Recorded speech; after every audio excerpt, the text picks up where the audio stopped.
സ്വകാര്യ ലാഭത്തിനു വേണ്ടിയുള്ള അലസതയും കെടുകാര്യസ്ഥത വഴിയുള്ള നിഷ്ക്രിയത്വവുമാണ് പുനലൂർ ചെങ്കോട്ട റെയിൽവേ വികസനം പൂർണ്ണമാകാത്തതിന് കാരണമെന്ന് MP N പീതാംബരക്കുറുപ്പ്.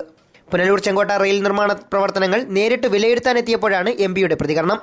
അങ്ങനെ സ്വകാര്യ ലാഭത്തിനു വേണ്ടിയുള്ള ഒരു അലസതയും കെടുകാര്യസ്ഥത വഴിയുള്ള ഒരു നിഷ്ക്രിയത്വവും ഇത് രണ്ടും കൂടിയാണ് നമ്മുടെ കേരളത്തിലെ പ്രവൃത്തി മേഖലയെ ബാധിച്ചുകൊണ്ട്.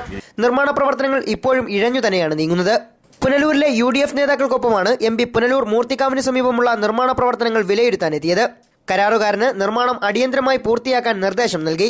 UDF നിയോജകമണ്ഡലം കൺവീനർ കരിക്കത്തിൽ പ്രസന്നൻ, സാബു, ജ്യോതികുമാർ, അടൂർ N ജയപ്രസാദ് തുടങ്ങിയവരും ഒപ്പമുണ്ടായിരുന്നു.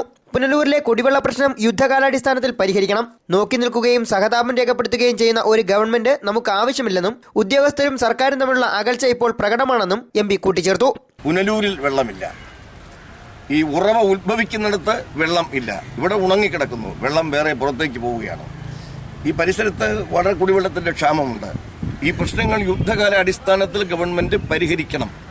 നോക്കി നിൽക്കുവാനും സഹതാപം രേഖപ്പെടുത്തുവാനുമല്ല ഒരു ഗവൺമെന്റിനെ കൊണ്ട് ജനങ്ങൾ ഉദ്ദേശിക്കുന്നത്. വളരെ വേഗത്തിൽ കാര്യങ്ങൾ ചെയ്യാൻ മുഖ്യമന്ത്രി ഗവൺമെന്റിന് ശ്രമിക്കുന്നുവെങ്കിലും അതിനനുസരിച്ച് ഉദ്യോഗസ്ഥന്മാർ നീങ്ങുന്നില്ല എന്നെനിക്ക് പരാതിയല്ല.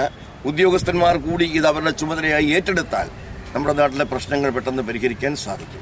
റെയിൽവേ വികസനവുമായി ബന്ധപ്പെട്ട് കൊടിക്കുന്നിൽ സുരേഷിനൊപ്പം എല്ലാ വിഷയങ്ങളിലും ഇടപെടാറുണ്ട്. പുനലൂർ ഗുരുവായൂർ പാസഞ്ചർ ഉടൻ ആരംഭിക്കും.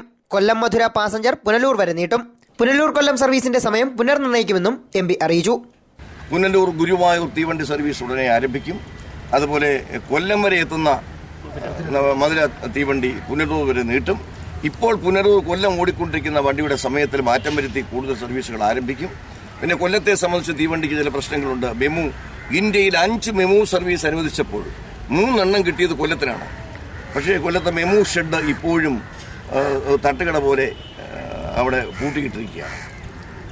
പകൽ പ്രവർത്തിക്കാത്ത തട്ടുകട പോലെ പൂട്ടിയിട്ടിരിക്കുകയാണ്. ഇതൊക്കെ മാധ്യമക്കാരും ഇടപെടേണ്ട കാര്യമാണെന്നാണ് എനിക്ക് തോന്നുന്നത്. ഞാൻ ആരെയെങ്കിലും ഏതെങ്കിലും നിലയിൽ കുറ്റപ്പെടുത്താൻ ആഗ്രഹിക്കുന്ന ഒരു പൊതുപ്രവർത്തകനല്ല, മറിച്ച് കാര്യങ്ങൾ നടക്കുന്നില്ല എന്നതിന്റെ പരിദേവനമാണ് എനിക്ക് വാസ്തവത്തിൽ ഉള്ളത്. ലൈവ് വാർത്ത പുനലൂർ.